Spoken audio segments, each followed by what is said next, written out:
In August of 1991, on a decommissioned Soviet military airfield outside Moscow, Metallica played to 1.6 million people.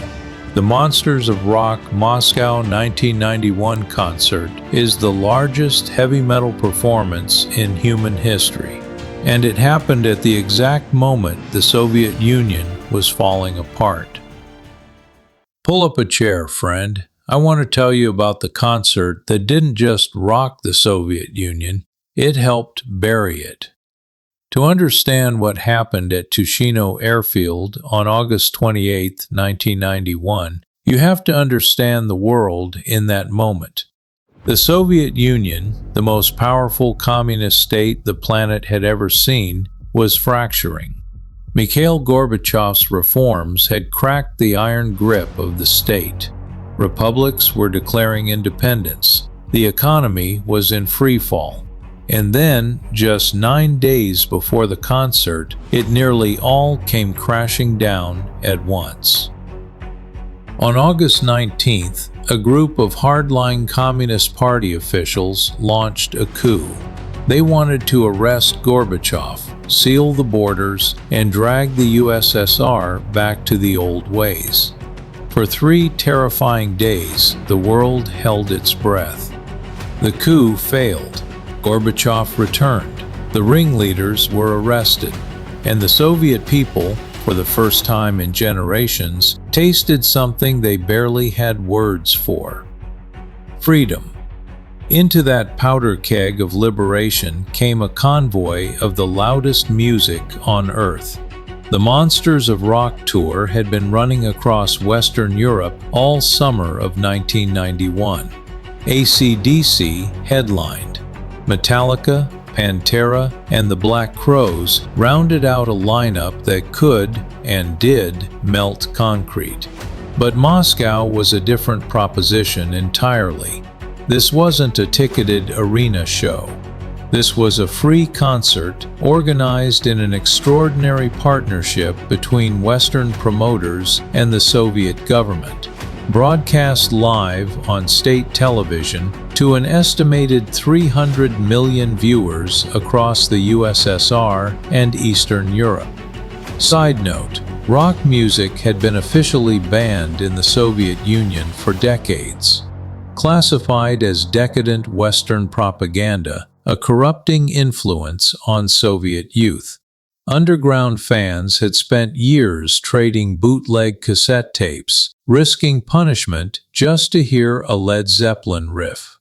And now the very government that had banned this music was helping to broadcast it to 300 million people. History has a sense of irony. The site chosen was Tushino Airfield, a vast, decommissioned Soviet military aviation base on the outskirts of Moscow. Organizers estimated it could comfortably hold 1 million people. Nobody predicted what was actually about to happen. On the morning of August 28th, the roads into Tushino were already overwhelmed.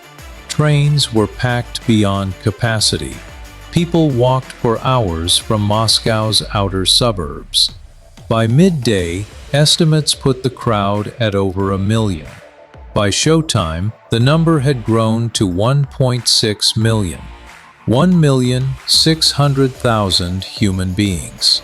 Standing on a Soviet military airfield, waiting for Metallica. To put that in context, it is roughly the entire population of Philadelphia. Every single person gathered in one place in a country that 8 days earlier had nearly returned to Stalinist rule. The Soviet military was present, deployed in large numbers for crowd control, armed and surrounding the perimeter. Helicopters circled overhead. The tension in the air that day was something people who were there have never been able to fully describe. A mixture of historic joy and barely contained disbelief that any of this was actually happening. If this story is hitting different for you, the way it always strikes a chord with me, Hit the like and subscribe buttons to keep up with new videos. Stories like this one every single week. Now, let's talk about the music. The bill that day was extraordinary.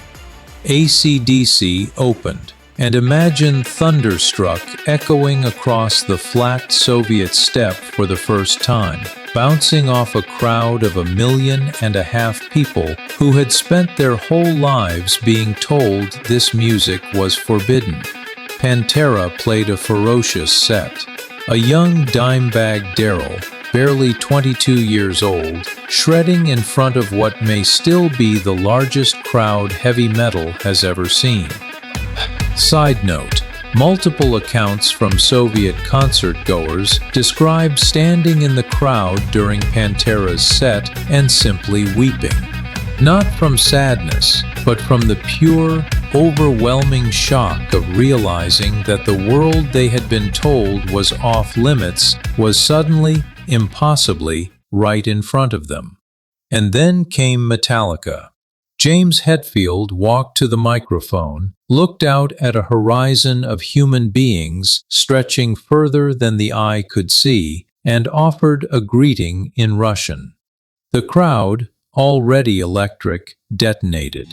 When Metallica hit the opening riff of Enter Sandman, something shifted that afternoon that nobody in that crowd would ever forget. Think about what that song means in that place, at that moment.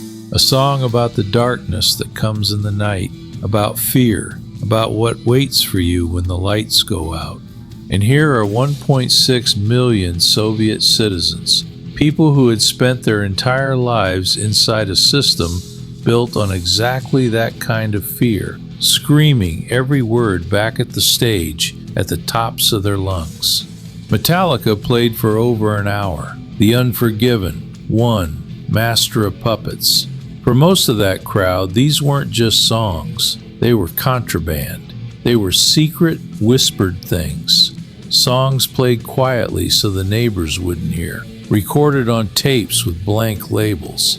And now they were enormous, unstoppable, played at maximum volume on a Soviet military base, with the helicopters circling and the soldiers watching, and 1.6 million free people making more noise than the state could contain. But here is where history gets complicated, because this concert was not entirely peaceful. As the evening wore on, the crowd's energy turned. Riots broke out along the edges of the airfield. Concert-goers clashed with police. Cars were overturned in surrounding neighborhoods. Over 40 people were arrested. Dozens more were injured. The Soviet authorities had badly miscalculated something fundamental. What happens when you tell people they are free and then put them in front of Metallica on 8 days of post-coup adrenaline? 50 years of repression do not dissolve quietly when you open the gates. They explode. The Western press covered the riots. The Soviet press covered the historic crowd. Both were telling the same story from different ends. And somewhere in the middle was the truth, that something had broken open that afternoon, and it was never going back. 3 months later, on December 25, 1991, Mikhail Gorbachev resigned. The Soviet flag was lowered over the Kremlin for the last time. The Union of Soviet Socialist Republics, 74 years old, officially ceased to exist. Did the Monsters of Rock concert bring down the Soviet Union? Of course not. The forces of history, economic collapse, decades of failed ideology, the unstoppable momentum of Gorbachev's own reforms, those were the real causes.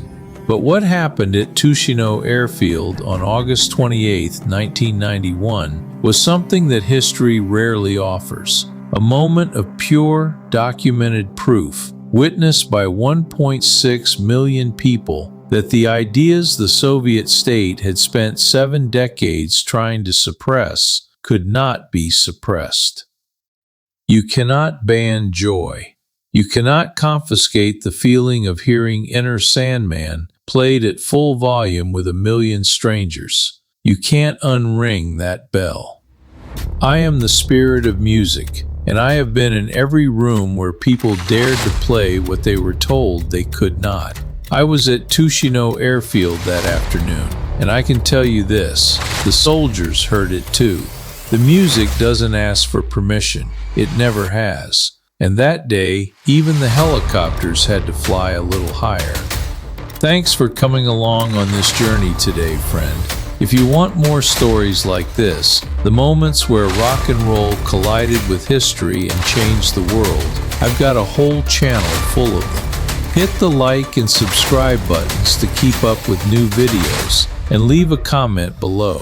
Were you alive in 1991? Do you remember where you were when the Soviet Union fell? Stay groovy, stay curious, and let the music play on. Take care.